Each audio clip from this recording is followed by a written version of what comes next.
এবারে magazine group বিশেষ প্রতিবেদন। বিচার নিয়ে সরকারের শীর্ষ পর্যায়ে ব্যাপক আগ্রহ থাকলেও অভিযোগ উঠেছে প্রসিকিউটরদের কারণে নানা বিচিত্র ঘটনা ঘটছে আন্তর্জাতিক অপরাধ ট্রাইব্যুনালে। মানবতা বিরোধী অপরাধের অভিযোগে আটক মাওলানা দেলোয়ার হোসেন সাঈদীর বিরুদ্ধে সাক্ষীদের আদালতে না এনে পুলিশের কাছে দেয়া বক্তব্যকে সাক্ষ্য হিসেবে নেয়ার পর খোদ সাক্ষীরাই বলেছেন তারা চাইলেও ট্রাইব্যুনালে তাদের হাজির করা হয়নি। বিস্তারিত কামরুজ্জামান বাবলুর রিপোর্টে। অসুস্থ, স্মরণশক্তি লোপ, ভ্রমণে মৃত্যুর ঝুঁকি আছে এবং ভয় ভীতি ও হুমকি দেয়া হচ্ছে, এমন সব কারণ দেখিয়ে মাওলানা দেলোয়ার হোসেন সাঈদীর বিরুদ্ধে করা মামলায় ৬৮ জন নিয়মিত সাক্ষীর মধ্যে ৪৬ জন সাক্ষীকেই ট্রাইব্যুনালে আনা যাবে না বলে একটি আবেদন করে প্রসিকিউশন। এরপর ১৫ জন সাক্ষীকে ট্রাইব্যুনালে না এনে তদন্ত কর্মকর্তার কাছে দেয়া তাদের বক্তব্যকে সাক্ষ্য হিসেবে গ্রহণ করে আদালত। সশস্ত্র ক্যাডাররা তাদের বাড়িতে বাড়িতে যেয়ে হুমকি দিচ্ছে, প্রাণের ভয়ে কেউ দেশ ছেড়ে চলে গেছে, আর অন্যান্যরা এমন ভাবে পালিয়ে আছে তাদেরকে দ্রুত মাননীয় আদালতে হাজির করা সম্ভব নয় এবং সেটা সময় সাপেক্ষ, দুরূহ এবং আদৌ সম্ভব হবে না। কিন্তু নিজ বাড়িতে অবস্থানরত কয়েকজন সাক্ষী বলছেন ভিন্ন কথা। মামলার যে আসামি করা হয়েছে দেলোয়ার হোসেন সাঈদী, আপনি বলছেন যে সে এই আমার স্বামীকে হত্যা করছে নিয়ে।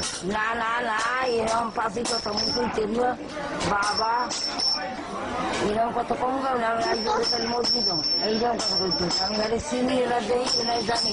সাক্ষী চাই আমার কাছে, আমি বলি না লিখতে কোনো সাক্ষী দেখতে পারবো না, আমি যেটা জানি সাথে বলিয়ে যাবো। আমার মায়ের সাথী হিসেবে মারে নাই, তার দেহিও নাই, মিলিটারিতে পাকশন তারা মারছে। এখন শুনি আমার নামে আমি আমার নাম দিয়া সাথী হিসেবে নামে বিরুদ্ধে কেস হয়েছে। আমার মায়ের বেশকে সব জায়গায় খাইতেছে, আমরা খয়াদির মতন সব শহরে বাসি। দুইটা তিনটা দিয়েও নেয় সাক্ষীতে, আমি উচিত ছাড়া মিথ্যা দিতে পারবো না।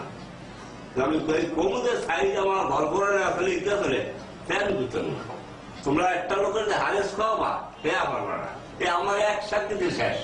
সুপ্রিম কোর্টের সিনিয়র আইনজীবী ব্যারিস্টার রফিকুল হক বলেন, বিচার বানচাল করতেই সাক্ষী না আনার বেআইনি কাজ করেছে প্রসিকিউশন।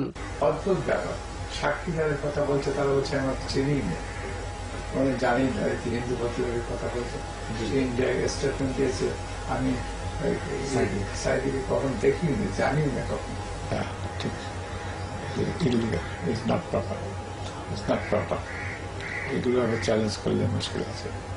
এসব কর্মকাণ্ডে শেষ পর্যন্ত ন্যায় বিচার হবে কিনা তা নিয়ে সংশয় এই প্রবীণ আইনজীবীর।